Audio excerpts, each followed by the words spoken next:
Atlanta Christina Hendricks wanted to be clear. "I'm not saying go rob a grocery store to get your power back," she said. Ms. Hendricks spoke while hurrying to a table read for an episode of her new series, Good Girls, a comedy drama about three women with an unusual approach to self-determination. In a suburb of Detroit, Ms. Hendricks's Beth, Retta's Ruby, and Mae Whitman's Annie are three mothers overwhelmed with financial worries and domestic crises. But a few minutes into the series, which debuts February 26 on NBC, they're tugging on ski masks and holding up a fine and frugal. That first felony triggers others, and soon each woman has to keep the lid on a life of crime while cutting chicken patties into star shapes and getting the children to school. On a soundstage here, where the show films its interiors, you can wander through the women's houses, appreciating the ordinariness of the rooms, the collectible pottery, the bulk-bought animal crackers, the moisturizer on the night table, and the outrageousness of the situation. In the scene they filmed this early February morning, Annie, a cashier in the middle of a custody battle, and Ruby, a former waitress with a gravely ill daughter, were huddled over a laptop, drinking coffee out of matching mugs while they searched homicide reports and debated best-case and worst-case scenarios. Glass half full? The latest crisis subsides. The women keep earning. What's glass half empty? Annie asks, getting put in a wood chipper. Ruby replies, "This may not be a joke. But Good Girls is a comedy, most of the time. Like Weeds or Nurse Jackie, other shows whose leads walked the line between heroine and anti, it's an adrenalized mix of genres, a lot of laughs, thrills, and consequences." Series with similarly combustible tones are typically found on cable or streaming services, not on a broadcast network.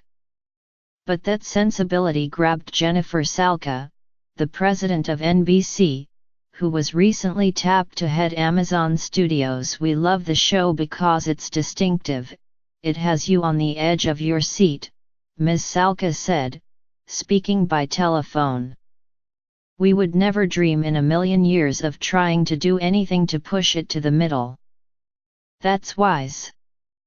Because Good Girls suggests that when pushed too far, women push back." Jenna Bans, the show's creator, is a longtime writer and producer on several Shonda Rhimes shows and has also created The Family, a domestic potboiler, and Off the Map, a sultry medical drama. Despite awesome feminist parents, she has spent most of her life as a self-proclaimed good girl, learning early on not to ruffle feathers, not to rock the boat, to do what was expected of you, she said. Ms. Bans was speaking by telephone from Los Angeles, where she was busy doing what was expected of her, finalizing the script for the season finale. The impetus for this series came a month or so before the 2016 election, when an Access Hollywood tape surfaced, recording Donald J. Trump's lewd remarks about women. Surprised by the overt sexism on display, she called her mother, figuring her reaction would be the same. But as Ms. Bans described it, her mother, a salty, hilarious, practical woman from the Midwest, just said, "Where have you been?" That conversation made Ms. Bans want to honor women like her mother, who have kept going when the playing field was anything but level. Eventually, that tribute became a compensatory fantasy, showing what might happen if women did rock the boat, if they did ruffle feathers, if they did take what they want. When we meet the characters of Good Girls, they're struggling, they're powerless, they haven't reaped the rewards they've been promised. A few ski masks, a handful of toy guns, an all right, everybody be cool and nobody gets hurt and those rewards start coming. It's probably not the best choice, Ms. Banns said.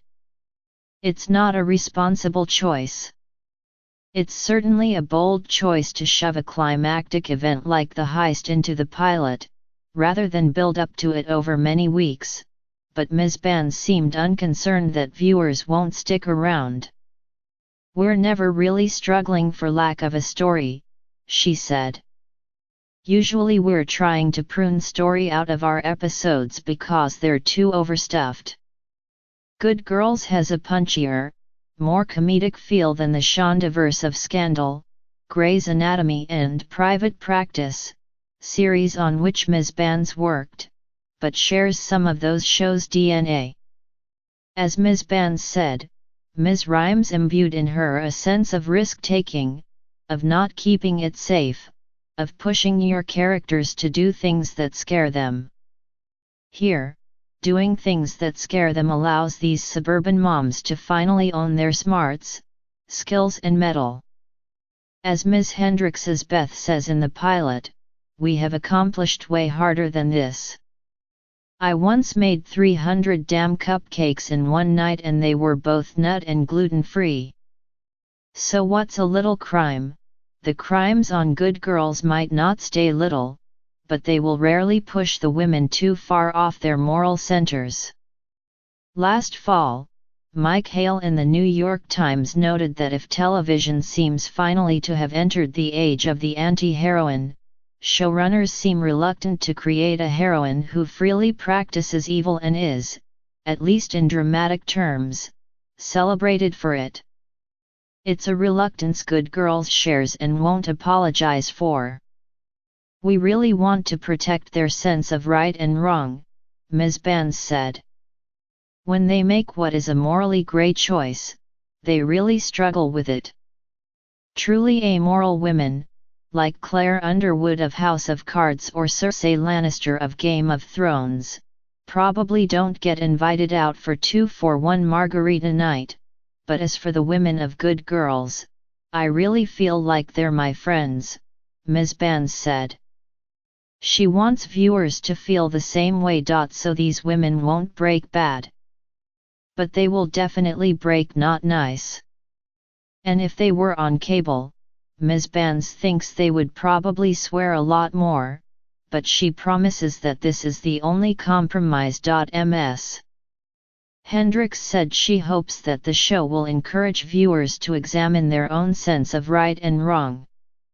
Following these women around, you ask yourself questions like, what would you do for your family? What's the sliding scale in your life? Would you do something a little illegal? Would you do something a lot illegal? Beth will commit multiple felonies, but will still slide a coaster underneath a soda can, so that's her line in the sand. If the show is asking its audience to rethink its own choices, it's also encouraging its lead actresses to make some new ones. Ms. Whitman, usually cast as wised-up teenagers on Parenthood and Arrested Development, is playing a deeply unwise adult. Retta, a comedian best known as Donna Meagle, the assured office manager and coiner of the phrase "treat yourself" on Parks and Recreation, has a dramatic role. Ms. Hendricks, the office femme fatale of Mad Men, is a neglected mother of 4. Kathleen Rose Perkins of Episodes played Ms. Hendricks's character in an earlier pilot, but as the story changed, the role was recast. As Ms. Hendricks, who had her own role on Cameron Crowe's Roadies recast, said, happens to everyone. None of these characters is flawless. None of these characters is simple. As Retta, drinking a LaCroix in her trailer between scenes, joked, I get to have it all: kids and a husband and an illegal job. Ms. Whitman, resting in the neighboring trailer, described a weird sick excitement on my part to play somebody who isn't perfect. Good Girls asks what would happen, what could happen if girls and women stopped angling for perfection. It's sad and funny to think about, Ms. Banns said. If Hillary Clinton had held up a couple of grocery stores, she added, our lives could all be so different right now.